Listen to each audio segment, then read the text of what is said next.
What does healing actually mean?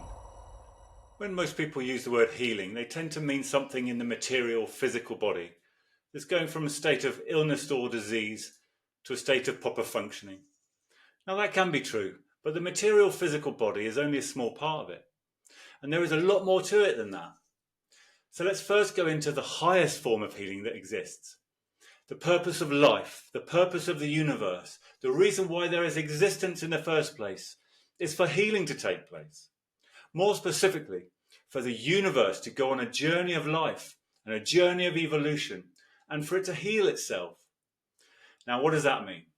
What does the universe need to heal itself from? It needs to heal itself from the illusion of separation, which causes suffering. Now, bear with me, it will make sense by the end of the video. The non-physical source of the universe is whole. It's one. It's undivided. It's infinite. It's eternal. It's outside of space and time. But when it creates the physical universe of form, it loses itself in the separation of those different forms. Look around you. Look at the variety of forms that we have in the natural world. It's amazing and wonderful and beautiful, but it's also impermanent and separated. The source goes on a journey of life and a journey of spiritual evolution carried out through separate entities, conscious beings in the universe, for the purpose of realizing that the separation is an illusion and its true nature is unity, oneness. Healing is the process of awakening to this fact. Healing is what happens to the source of the universe as it becomes self-realized through you. Now, the journey towards that goal is long and varied.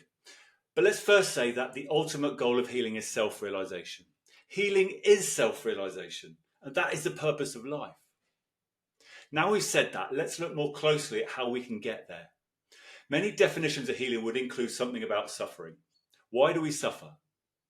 We are currently in the age of suffering of this planet, and soon we'll pass into the golden age of self-realization. But you could say that the source is in a state of suffering until that time. In fact, separation itself leads to suffering, and unity is the only cure. When the source finds unity through you, it also finds peace, deep, infinite peace.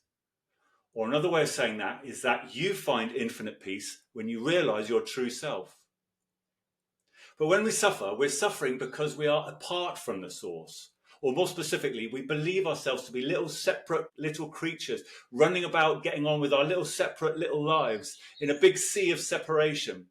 This is an illusion. We are not separate at our core. We're the same. We're one. Once we realize this, we cannot suffer anymore. This is the same as saying that the source realizes this through us. Now, the problem lies with the barriers to realizing this. There are many, but they originate in the psychological layer of the human system, especially in the false identity structure of the mind. The problems are then passed down the pyramid all through the layers, the emotional layer, the bioenergy layer, and of course the material body layer. For example, it is the false identity that is sometimes called the egoic identity or the false self or the little self or the mask identity that causes all the problems by creating karma emotion for itself, which then manifests as emotional pain in the future and quite often forces the soul to engage in particular conditions of life that bring about suffering because that's what's needed to draw out and burn that karma. And it's impossible to get to the goal of self-realization and unity if we have too much negative karma to burn off. It clouds our vision with too many negative emotions and too many negative conditioning patterns in the mind. So this is why we have to work on the pyramid system of healing. We need to work on all the layers of the human system at once to slowly, over many incarnations, remove all the barriers to the ultimate goal. And the closer we get to that ultimate goal, the more peace we start to feel. So start your self-healing journey right now. There is no time to lose. Okay, we'll leave it there for now. Please follow or subscribe to see more of these videos. See you soon.